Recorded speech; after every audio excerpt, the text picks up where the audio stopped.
இந்த வீடியோவில் நம்ம பார்க்க போகிறது திருவண்ணாமலை மலைக்கு மேலே இருக்கிற பல பேருக்கும் தெரியாத அற்புதமான ஒரு இடத்த பார்க்க போகிறோம்.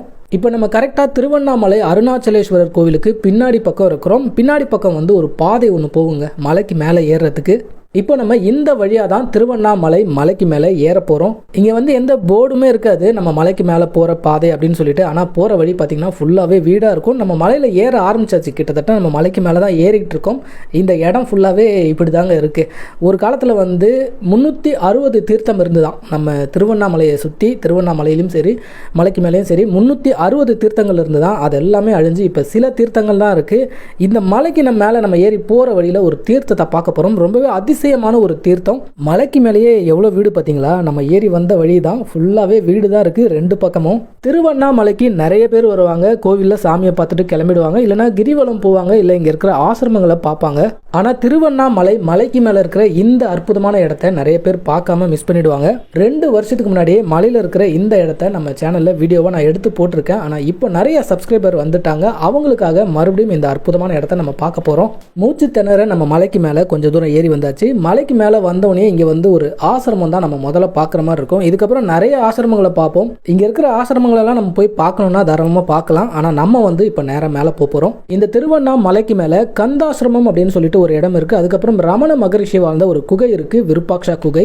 இது ரெண்டையும் பார்க்கறதுக்காக தான் நிறைய பேர் மலைக்கு மேலே வருவாங்க. பெரும்பாலும் வந்து ரமணர் ஆசிரமத்திலேருந்து மேலே ஏறி வருவாங்க. அது ரொம்ப தூரம். ஆனால் நம்ம போகிறது ரொம்ப ஷார்ட்டான ஒரு வழி. இங்கே ஒரு போர்டு வச்சுருக்காங்க பாருங்கள், மாமரத்து குகைக்கு போகிற வழி அப்படின்னு சொல்லிட்டு போர்டு வச்சுருக்காங்க.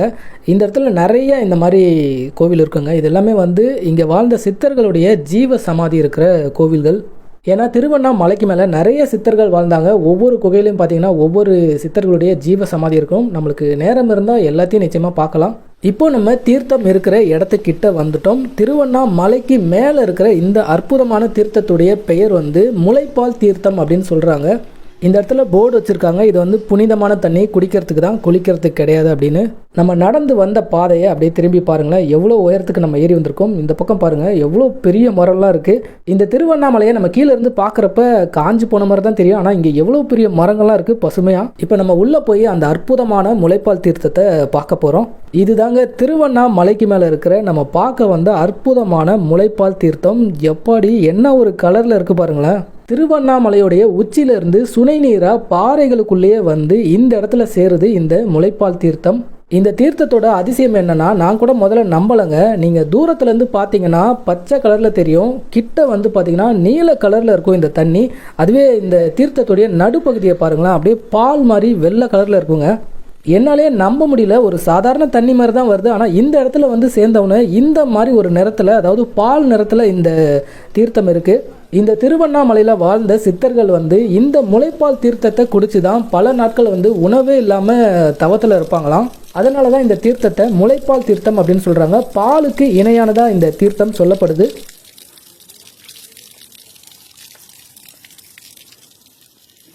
மலை உச்சியில இருந்து எந்த ஒரு பாதையும் இல்லாமல் இந்த மாதிரி பாறை இடுக்கு வழியாக தான் இந்த தண்ணி வந்து இந்த தீர்த்தத்துக்கே வருது.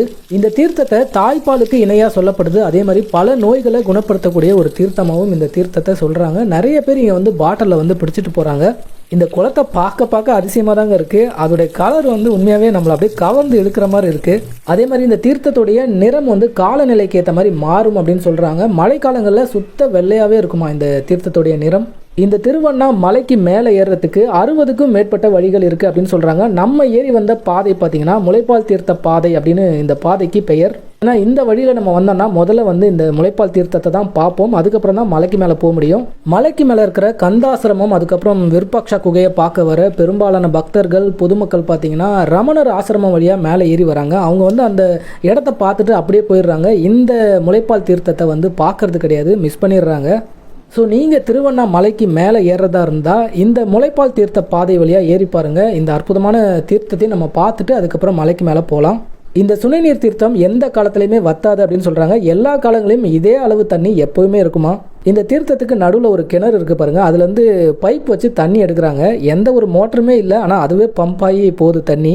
இங்கே இருக்கிறவங்க கிட்ட கேட்டேன், அவங்க வந்து இது மோட்டர்லாம் கிடையாதுப்பா, அதுவே வந்து ப்ரெஷரில் அப்படியே போகும் தண்ணி அப்படின்னு சொல்கிறாங்க. இதுவே வந்து எனக்கு கேட்கறதுக்கு ஆச்சரியமாக தான் இருந்தது. அப்படியே தண்ணி வந்து பம்ப் ஆகி அதுவே போதான். முளைப்பால் தீர்த்தத்தை பார்த்துட்டு இப்போ நம்ம இந்த வழியாக மலைக்கு மேலே ஏற போகிறோம். இந்த பாதையை பாருங்களேன், எவ்வளோ அழகாக அமைதியாக இருக்குது. ஏதோ ஒரு டீப் ஃபாரஸ்ட்குள்ளே போகிற மாதிரி இருக்குது. ஆனால் நம்ம அந்த விருப்பாக்ஷா குகையை தாண்டின பிறகு இதை விட அடர்த்தியாக இருக்கும் காடு. நிறைய லேடிஸ் வயசானவங்க கூட வந்திருக்காங்க. இந்த முளைப்பால் தீர்த்தத்தை தாண்டி நம்ம கொஞ்சம் தூரம் வந்தோம்னா இங்கே ஒரு ஆசிரமம் மாதிரி இருக்குங்க. இங்கே நிறைய ஆசிரமம் இருக்குது. இதிலே ஏரோ மார்க் போட்டிருப்பாங்க. இங்கே ஒரு சின்ன மரத்தடியில் கோவில். இந்த பக்கம் ஒரு வழி போதுங்க. அங்கே வந்து குகை நம சிவாய ஜீவ சமாதி அப்படின்னு போட்டிருக்காங்க. நம்ம ரிட்டன் வரப்போ அதை பார்க்கலாம். இது வரைக்கும் வர்றது ரொம்பவே ஈஸி. விருப்பாக்ஷா குகை, விருப்பாக்ஷா.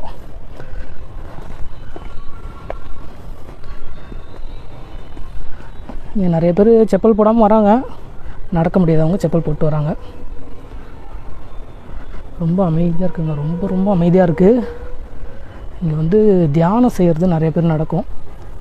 4:30 வரையும் ஓப்பனிங் டைம். நம்ம டைம் இப்போ 4:30. இந்த இடம் எவ்வளோ அமைதியாக இருக்குது பாருங்கள். திருவண்ணாமலைக்கு மேலே தான் இந்த அற்புதமான இடம் இருக்குது. நீங்கள் திருவண்ணாமலைக்கு வந்தீங்கன்னா மிஸ் பண்ணாமல் இங்கே ஒரு தடவை வந்துட்டு போங்க. இங்கே பாருங்கள், தண்ணி குரங்குகளுக்காக வச்சுருக்காங்க. இது வழியாக தாங்க நம்ம போகணும் மலைக்கு மேலே. இப்போ நம்ம இந்த குகையை பார்த்துட்டு வருவோம். இந்த விருப்பாக்ஷா குகைக்குள்ளே வந்து ஃபோட்டோஸ் வீடியோஸ் எடுக்க அனுமதி இல்லை அப்படின்னு சொல்லிட்டாங்க. உள்ளே என்ன இருக்கும் அப்படின்னு பார்த்தீங்கன்னா, ஒரு பெரிய பாறைக்கு கீழே குகை. அங்கே வந்து ஒரு படுக்கை அறை, அதுக்கப்புறம் பார்த்தீங்கன்னா ஒரு சிவலிங்கம் இருக்கும். ரொம்ப அமைதியாக இருக்கும். அங்கே உட்காந்து நிறைய பேர் வந்து தியானம் பண்ணிட்டு இருக்காங்க. ஓகே, அந்த இடத்த பார்த்தாச்சு. நீங்கள் நேரில் வந்தீங்கன்னா அந்த இடத்த பார்த்துக்கோங்க. இப்போ வந்து நம்ம அடுத்ததான் மலைக்கு மேலே ஏற ஆரம்பிச்சாச்சுங்க. அப்படியே வந்து அந்த விருப்பாக்ஷா குகையிலேருந்து ரைட் சைடில் நம்ம மலைக்கு மேலே ஏற ஆரம்பிச்சோன்னா நேராக மலை உச்சிக்கு போகலாம். இதுக்கு மேலே தாங்க மலையேற்றம் ரொம்பவே அற்புதமாக இருக்கும். ஆனால் கொஞ்சம் படி செங்குத்தாக ஏறுற மாதிரி இருக்கும். கொஞ்சம் கஷ்டமாக தான் இருக்கும். ஆனால் அடர்த்தியான ஒரு வனத்தை நம்ம பார்த்துக்கிட்டே வந்து மலைக்கு மேலே ஏறலாம்.